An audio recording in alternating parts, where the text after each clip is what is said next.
काम करना चाहिए था। तो दिलचस्प होगा बीएमसी का चुनाव और इसके हर पहलुओं को हम आगे भी बताएंगे। लेकिन आज एक बड़ा फैसला आया है बीजेपी की तरफ से। पीएम मोदी और गृह मंत्री अमित शाह की जोड़ी ने एक बार फिर चौंकाया और बिहार सरकार में पीडब्ल्यूडी मंत्री नितिन नवीन को बीजेपी की सबसे बड़ी जिम्मेदारी सौंप दी। पार्टी के युवा नेता और काफी सरल और मृदुभाषी माने जाते हैं नितिन नवीन, उनको बीजेपी का कार्यकारी अध्यक्ष बना दिया गया है।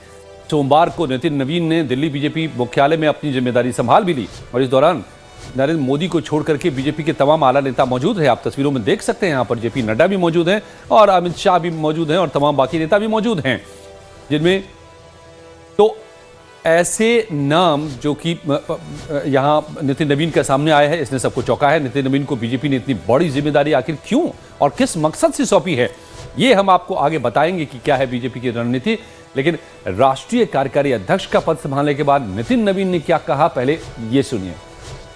ये आपको सुनाए। लेकिन नितिन नवीन के कार्यकारी अध्यक्ष बनते ही बीजेपी ने एक साफ संदेश भी दे दिया है। पार्टी में तीसरी पीढ़ी को अब कमान मिल चुकी है। ऐसे में पीएम मोदी समेत बीजेपी की मातृ संगठन राष्ट्रीय स्वयंसेवक संघ की सोच रही है कि युवा भारत में युवाओं को नेतृत्व करना चाहिए। रविवार को पीएम मोदी के ट्वीट से इस बात की पुष्टि भी होती है, जब संगठन महासचिव अरुण सिंह ने नितिन नवीन के राष्ट्रीय कार्यकारी अध्यक्ष बनाए जाने पर पत्र जारी किया। फौरन ही पीएम मोदी ने नितिन नवीन के नेतृत्व और संगठन क्षमता की तारीफ में एक्स पर भी लिखा कि नितिन नवीन जी ने एक कर्मठ कार्यकर्ता के तौर पर अपनी पहचान बनाई है। वो एक युवा और कर्मठ नेता हैं जिनके पास समृद्ध संगठनात्मक अनुभव है और बिहार में कई बार विधायक और मंत्री के रूप में उनका प्रभावशाली रिकॉर्ड रहा है। उन्होंने जनता की आकांक्षाओं को पूरा करने के लिए अथक परिश्रम भी किया है। वो अपने विनम्र स्वभाव और व्यवहारिक कार्यशैली के लिए जाने जाते हैं। मुझे विश्वास है कि उनकी ऊर्जा और समर्पण आने वाले समय में हमारी पार्टी को मजबूत करेंगे। भाजपा के राष्ट्रीय कार्यकारी अध्यक्ष बनने पर उन्हें हार्दिक बधाई। तो सीधे पीएम मोदी की तरफ से ये बधाई संदेश भी आ गया नितिन नवीन को राष्ट्रीय कार्यकारी अध्यक्ष बनने पर। और बिहार के ही नहीं बल्कि पूरे पूर्वी भारत से पहले नेता हैं जब जिनको ये पद मिला है बीजेपी में। अब ये एक महज संयोग है कि बीजेपी भी 45 साल की हो गई है। साल 1980 में बीजेपी का गठन हुआ और नए कार्यकारी अध्यक्ष नितिन नवीन भी 45 साल के ही हैं। यानी 45 साल की बीजेपी और 45 साल के कप्तान। तो 5 राज्य में होने वाले चुनाव में कमल खिलाने की अब कमान मिल गई है, जिम्मेदारी मिली है नितिन नवीन को। दूसरी अहम बात यह है कि बीजेपी के सबसे युवा राष्ट्रीय कार्यकारी अध्यक्ष बन गए हैं नितिन नवीन। तो बीजेपी अध्यक्ष चुनाव के प्रभारी के लक्ष्मण से बात की लाइव टाइम संवाददाता कमलेश सिंह ने, जरा आप भी सुनिए। नितिन नवीन जी बीजेपी के राष्ट्रीय कार्यकारी अध्यक्ष चुन लिए गए हैं। मेरे साथ के लक्ष्मण जी, आप तो चुनाव प्रभारी है, ये अचानक से परिवर्तन कैसे हुआ?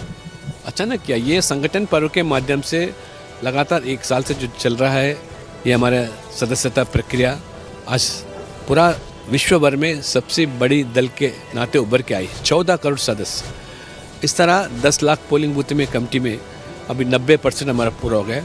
37 राज्यों में 30 राज्य हमारा कमेटी अध्यक्ष चुने गए थे। ये सर्वसम्मति से आने वाले दिनों ध्यान में रखते हुए राष्ट्र के हित के लिए हमारे विचारधारा से जो जुड़े हुए कार्यकर्ता हैं उनको आज महत्व दिया जा रहा है। उसी तरह आज एक युवा पीढ़ी को एक अच्छा संकेत है, संदेश भी है। आज जो नितिन नवीन जो है लगभग 5 बार विधायक बने और हमारा विचारधारा से जुड़े हुए परिवार है, इसलिए आज संभव है बीजेपी के अंदर एक सामान्य कार्यकर्ता भी राष्ट्रीय अध्यक्ष बन सकता है। ये थे के लक्ष्मण जो चुनाव प्रभारी हैं अध्यक्ष चुनाव के लिए, जिनका कहना था कि सर्वसम्मति से ये फैसला किया गया और निश्चित रूप से ये जो फैसला है उस सरकार को और संगठन को 2047 में विकसित राज्य और विकसित संगठन के लिए आगे लेके जाएगा। कपिल सोलंकी के साथ कमलेश सिंह, लाइव टाइम्स, दिल्ली। तो अब एक नजर में यह भी समझ लीजिए कि नितिन नवीन का सियासी सफर क्या रहा है।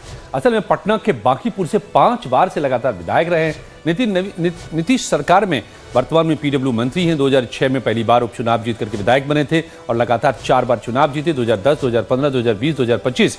पहली बार 2021 में बिहार सरकार में मंत्री बने, दूसरी बार 2024 और तीसरी बार 2025 में भी मंत्री पद मिला। कायस्थ समाज से ताल्लुक रखते हैं। नितिन नवीन का मृदुभाषी है, कुशल संगठनकर्ता भी माने जाते हैं, जिसे उन्होंने साल 2023 में छत्तीसगढ़ के सरप्रभारी बनने पर साबित भी किया था। 5 साल बाद बीजेपी की सत्ता में वापसी हुई यहाँ, जबकि सभी एग्जिट पोल में कांग्रेस की भूपेश सरकार की वापसी को प्रोजेक्ट कर रहे थे, लेकिन परिणाम बीजेपी के पक्ष में आया। फिर नितिन नवीन सह प्रभारी से प्रभारी बन गए। सिक्किम में भी उन्होंने कुशल संगठनकर्ता का लोहा बनवाया। ओबीसी और दलित अध्यक्ष बनने की संभावनाओं के बीच नितिन नवीन की नियुक्ति से सियासी पंडित भी हैरान हैं। नितिन नवीन बीजेपी के कार्यकारी अध्यक्ष बना दिए गए हैं। उनके आने की तैयारियां भी शुरू हो गई है। भारी संख्या में लोग बीजेपी दफ्तर में जुड़ने लगे हैं और खासकर पूर्वांचल से संबंधित जो कार्यकर्ता हैं उनका जमावड़ा ज़्यादा देखा जा रहा है। हालांकि दिल्ली बीजेपी की पूरी इकाई ने अपने आप पूरे कैडर को मोबिलाइज किया है और उसकी भीड़ आप देख पा रहे होंगे। अब मेरे साथ दिनेश जी जो हैं काफ़ी वरिष्ठ नेता हैं और नितिन नवीन के साथ काफ़ी नज़दीकी से काम करने का आपको अनुभव प्राप्त है। नितिन जी के बारे में बताएं, किस तरह के व्यक्तित्व हैं? नहीं, नितिन जी बहुत सहज सरल और सौम्य व्यक्तित्व के धनी हैं और पार्टी ने जब भी उनको जो उत्तरदायित्व दिया, चाहे उस संगठन में काम करने के लिए दिया, चाहे युवा मोर्चा का राष्ट्रीय महामंत्री उनको बनाया, चाहे बिहार प्रदेश में युवा मोर्चा का प्रदेश अध्यक्ष बनाया, चाहे उनको विधायक की जिम्मेदारी दी, चाहे उनको मंत्री बनाया, चाहे प्रभारी बनाया, चाहे नॉर्थ ईस्ट का पहली बार उनको प्रभारी बनाया और सिक्किम में तो वहाँ सरकार बनी, उनको छत्तीसगढ़ का प्रभारी बनाया तो वहाँ जो है भारतीय जनता पार्टी का कमल खिला। तो निश्चित तौर पर जो भी जिम्मेदारियाँ उनको दी गई हैं उनका उन्होंने बाखूबी निर्वहन किया है। बहुत सहज और सरल व्यक्तित्व है और सबको साथ लेकर चलने वाले व्यक्तित्व के धनी है नितिन नवीन। पार्टी हमेशा संदेश ही देती है और पार्टी का केंद्रीय नेतृत्व, प्रदेश नेतृत्व, हमारा बूथ के कार्यकर्ता से लेकर ऊपर तक क्या काम कौन करता है, पार्टी के एक एक कार्यकर्ता पर निगाह है और पार्टी तय करती है कि किसको क्या काम देना है। कल इतना बड़ा निर्णय हुआ, पूरे बिहार के लिए गौरव का दिन था।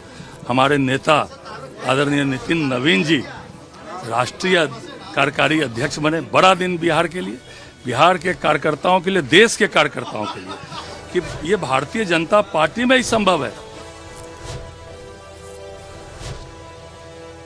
नितिन नवीन के बारे में सबसे खास बात यह है कि लो प्रोफाइल रहकर उन्होंने हमेशा काम किया, और चाहे वो मंत्री का पद हो या फिर बीजेपी युवा मोर्चा के तौर पर पद हो या बिहार, और इतना ही नहीं, नितिन नवीन की निर्विवाद छवि भी रही है। कभी भी कोई सनसनीखेज बयान देकर मीडिया की सुर्खियां नहीं बने। सबसे खास बात कि नितिन नवीन आरएसएस की पौध हैं। उनके पिता नवीन न सिर्फ विधायक थे बल्कि बीजेपी के संस्थापक सदस्य भी रहे। यही सब खूबियां हैं जिसकी वजह से नितिन नवीन आरएसएस और बीजेपी की पसंद बने। नतीजतन सबसे कम उम्र के राष्ट्रीय कार्यकारिणी अध्यक्ष की कुर्सी तक पहुंच गए। जाहिर है, युवा नेतृत्व को कमान मिलने से दिल्ली से लेकर के बिहार तक बीजेपी नेता काफी खुश हैं। काम को जानते, व्यक्तित्व को जानते। मैं भी बिहार से हूँ, मैं सीतामढ़ी से हूँ, मैं यहाँ से आयनगर से मंडल अध्यक्ष हूँ। जी, बहुत बहुत बहुत शुभकामनाएं नितिन जी को। बहुत खुशी हुई हमें कि हाँ, हमें चलो सब, हमें जितने यहाँ के लोग हैं बिहार के, और सबसे ज्यादा मेन बिहार के कहते हैं, हम बिहारी है जी, संस्कारी है जी। बहुत खुशी की बात है, बहुत बहुत बधाई हो।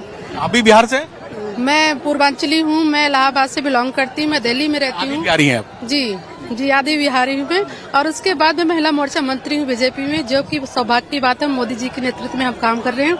और जो मैं नवीन नितिन जी के बारे में क्या जानते, 5 बार विधायक रह चुके हैं, उनके फादर भी 7 बार रह चुके हैं। इससे अच्छी बड़ी बात क्या हो सकती है? आपको लगता है कि नितिन नवीन जी एक एमएलए, 5 बार के एमएलए बिहार में काम कर रहे थे, उनको राष्ट्रीय अध्यक्ष बना देना, आपको लगता है कि आप इसे कार्यकर्ताओं के लिए बड़ा प्रेरक है? जी, मैं ये कहना चाहूंगी, सबसे पहले तो मैं बधाई देना चाहूंगी जो हमारे युवा, इतने युवा है, उनको राष्ट्रीय अध्यक्ष बनाया गया। और इसमें युवाओं की भी इच्छा जागती है कि चलो, मोदी जी ने बहुत अच्छा कार्य किया। वैसे भी मोदी जी युवाओं और महिलाओं के लिए खास काम कर ही रहे हैं।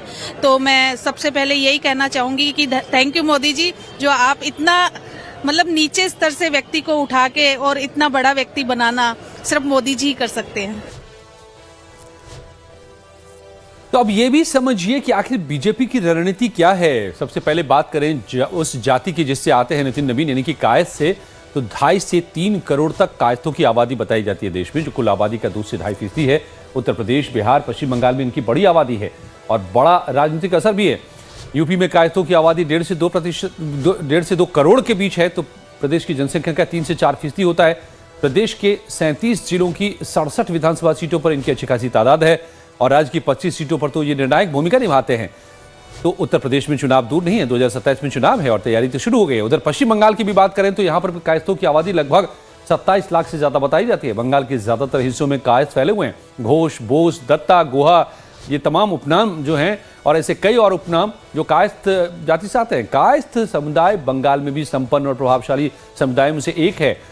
बंगाल विधानसभा चुनाव में भी उनकी महती भूमिका है। हालांकि नितिन नवीन के गृह राज्य बिहार में कायस्थ जाति की आबादी महज %.5% है। फिर भी बीजेपी ने उन्हें कार्यकारी अध्यक्ष बनाकर के बड़ा संदेश दिया है। दूसरी ओर बिहार बीजेपी की कमान संजय सरावगी को सौंपी गई है।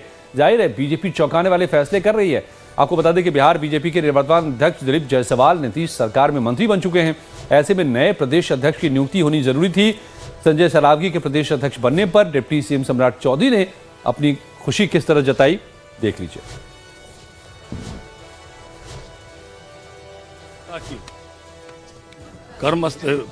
जन्मस्थली है। पुनौरा धाम से लेकर पूरा मिथिला और मिथिला के मुख्यालय दरभंगा का 6ठी बार सेवा करने का अवसर दरभंगा के लोगों ने दिया है और पार्टी ने इस दायित्व को सौंपा है। तो इस निश्चित रूप से इस दायित्व को ईमानदारी पूर्वक निष्ठा से कैसे किया जाए, उसके लिए हम लोग ईमानदारी से प्रयास करेंगे।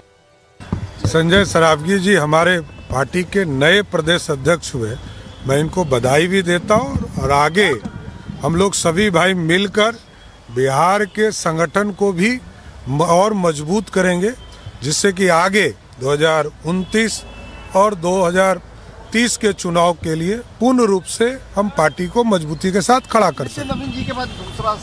ये डबल डोज है, एक डोज कल मिला था, आज दूसरा डोज है, बूस्टर डोज मिला है। बिहार मजबूती के साथ जिस तरह मोदी जी और नीतीश जी के साथ खड़ा रहा है, आगे भी खड़ा रहेगा। तो ये बूस्टर डोज है। नितिन नवीन को जो बिहार में मंत्री अब तक थे, बिहार के स्तर पर ही राजनीति कर रहे थे, राष्ट्रीय कार्यकारी अध्यक्ष बनाया गया है। तो क्या ये पूरे पूर्वी भारत को संदेश है? हाल में पीएम मोदी कहते रहे हैं कि ये पूर्वोदय का वक्त आ गया है, यानी पूर्वी भारत को सजाने संवारने का, डेवलप करने का। 2 राज्यों में चुनाव भी होने हैं, उत्तर प्रदेश, पहले पश्चिम बंगाल, उत्तर प्रदेश और फिर असम में भी सरकार है, वहां भी वापसी की दरकार है। तो क्या इन सभी लक्ष्यों को साधने के लिए नितिन नवीन को ये जिम्मेदारी दी गई है? देखिएगा आने वाले दिनों में उनके क्या कदम होते हैं, फैसले होते हैं। लेकिन देश के दिल कहे जाने वाले मध्य प्रदेश में मोहन सरकार ने 2 साल पूरे